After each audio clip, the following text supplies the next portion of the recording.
Hello, hello. We're in October now. Our topic for the month of October is building trust with your young person.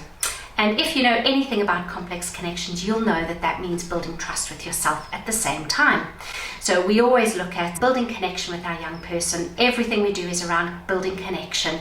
So again, we're looking at trust through that lens. We're looking at it as a way to build connection, maintain connection, etc. So that's what we're going to be looking at for this month. This week in October, we're going to be, first of all, looking at what trust is. And I'm going to be sharing with you a model that Brene Brown has of building trust, which is one that I really, really like. Again, if you know anything about me, you'll have definitely heard me talk about Brene Brown before. I love all of her work, I think, and I use it a lot in the way that I think about things and in the way that I share things as well. She has an anagram that she uses for trust, building trust with yourself and building trust with another person. So we're going to use it in the context of building it with your young person, your child, your teen. I'm not age specific with this. This can be with a young child, an older child, a teenage child, a young adult, whoever it happens to be.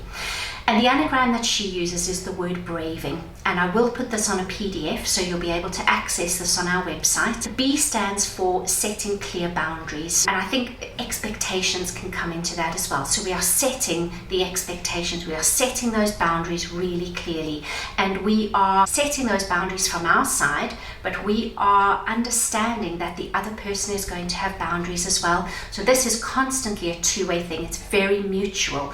We are setting boundaries. We know the other person will have boundaries as well. So we have to be able to set but also respect boundaries, and we expect the other person to do the same thing. The R of braving is to be reliable consistently. So we do what we say we're going to do. We turn up when we say we're going to turn up.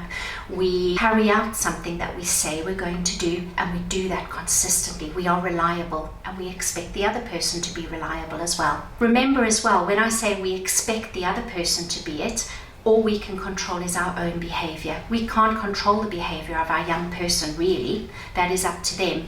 We are setting an example. We are the adults, so this has to be adult-led. Their brains are developing. Their prefrontal cortex, which controls how they manage things and how they start things and how they work with things, that is very much still developing.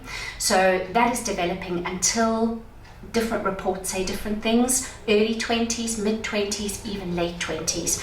Remember as well, if your child is neurodivergent, there is often a 3 to 5 year gap in their emotional maturity. Their emotional maturity may be behind, or I don't like the word behind or delayed. It's progressing at their rate. It's progressing at a different rate to some of their peers. And it's definitely behind what yours is as an adult. Yes, some adults do struggle with certain aspects of executive functions and that kind of thing, but you as the adult are the one that has to lead this. You have to model it and teach it to your child. A child is not going to know how to build this trust automatically unless they are shown it. Unless trust is placed in them, they will find it really difficult to be able to have trust in you as well.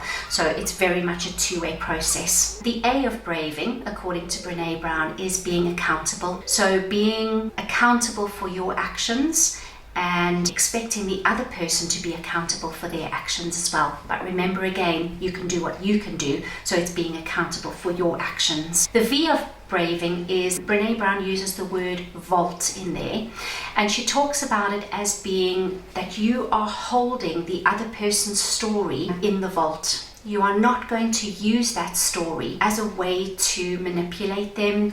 You are not going to share their story with other people unless you have their permission to do so. You are not going to use their story as a form of gossip or a way of forming connections with other people at their expense. So you are going to treasure and keep safe their story. That is part of trust as well. The I stands for integrity. So it is showing up with integrity, and Brene Brown describes integrity as courage over comfort, doing things that are right over things that are fun or easy. So it's always doing the right thing. Now that obviously is open to interpretation, but I think deep down most of us always know what the right thing to do is. We may convince ourselves otherwise at times. If we tune into ourselves, we know what we need to do. If we are holding ourselves accountable, if we are acting with integrity, we know what the right thing is, and we need to choose the right thing over the comfortable, easy, fun thing. The N is for needs, knowing that we will be able to talk about what we need to the other person. This kind of links in with those boundaries, I guess. Talk about what we need and understand that the other person is going to need something from us as well. So it's, as I say, always that mutual kind of thing, asking for our needs to be met, but also knowing that we will have to meet the other person's needs. And the G of braving is for generous assumptions, always assuming the best. I talked about this back in September when we spoke about returning to school, and we always assume the best. We assume that our young person is doing the best that they can with the resources that they have, and that is what a generous assumption is, assuming best intentions. If something has happened, we assume that they were doing their best. That wasn't a purposeful manipulation of us. And obviously sometimes there may be some purposeful intent, but for the most part, most human beings are doing the best that they can, and it's best to assume this. Make this assumption. Don't assume that they are, doing something to personally attack us, or they're deliberately trying to undermine us, or they're purposely trying to, deceive us, or whatever the case happens to be. Assume those best intentions.